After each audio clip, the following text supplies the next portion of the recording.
अनुराग जी, मैं आपके पास इसलिए आना चाहता हूं क्योंकि उत्तर प्रदेश बड़ा राज्य है और यहां पर बात बेरोजगारी की भी हो रही है।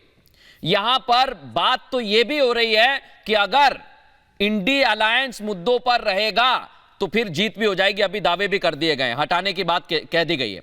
लेकिन क्या अनुराग भदौरिया जी, जो नाम आगे किया गया है उसको लेकर समाजवादी पार्टी तैयार है? छोटा जवाब चाहूंगा सर।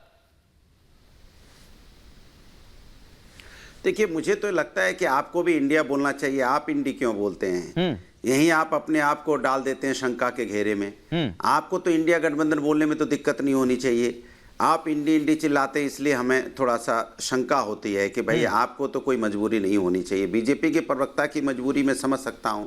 हम जब आपसे मुद्दों पे बात करते हैं कि भाई लोकतंत्र का गला घोटा जा रहा है, 146 सांसदों को निलंबित किया गया, तो आप हमारे सवाल को सुनते ही भाग जाते हो। दूसरी तरफ हम कहते हैं कि पार्लियामेंट में जनता की आवाज़ दबाई जा रही है, तो आप मेरी बात को सुन के दूसरी तरफ भागने लगते हो। हम कहते हैं अगर पार्लियामेंट में विपक्ष नहीं होगा, विपक्ष विहीन आप बिल पास कर रहे हो, तो ये अन्याय नहीं है? ये बाबा साहब की आत्मा को चोट नहीं पहुंचा रहे आप? उनके संविधान के अपमान नहीं हो रहा है? जब विपक्ष की आवाज ही नहीं होगी, विपक्ष तो जनता की आवाज होती है। मैं एक चीज यहाँ पर कहना चाहता हूँ अनुराग जी, आपने मुझ पे भी आपने सवाल पूछा है मुझसे, तो थोड़ा सा जवाब ले लेता हूँ, फिर आप कंटिन्यू करना।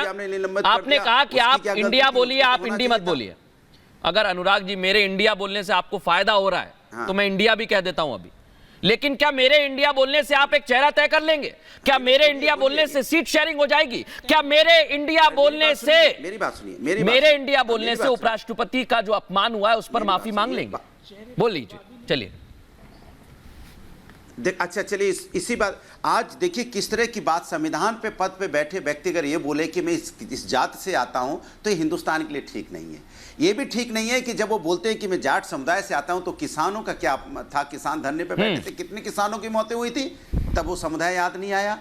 बेटी मेडल नहीं, बेटी जब धरने पे बैठी थी, उस समुदाय की बेटियां धरने पे बैठी थी, तो फिर कैसे काम, फिर उनके साथ क्यों नहीं खड़े हुए? मैं पूछना चाहता हूं, 146 सांसद आपने किसी कोई जाति कोई धर्म के तो हैं, आपने को निलंबन किया? क्या वो सांसद बोलने लगे मेरी जाति का अपमान हो गया? उस विधानसभा के लोकसभा के लोग बोलने लगे कि हमने चुन के भेजा था तो हमारी सबका अपमान हो गया? ऐसे अगर करेंगे तो पता नहीं कितने लोगों का अपमान। देखिए, मैं वही तो कह रहा हूं अनुराग जी, ये मैं मानता हूं। देखिए, अखिलेश यादव जो आपकी पार्टी के मान्य नेता हैं, उनसे अच्छी, सर सुनिए तो, मैंने अनुराग जी, अखिलेश यादव आपकी पार्टी के सर्वमान्य नेता हैं और जिस तरह का सरकाज़्म वो करते हैं उतना कोई नहीं करता है।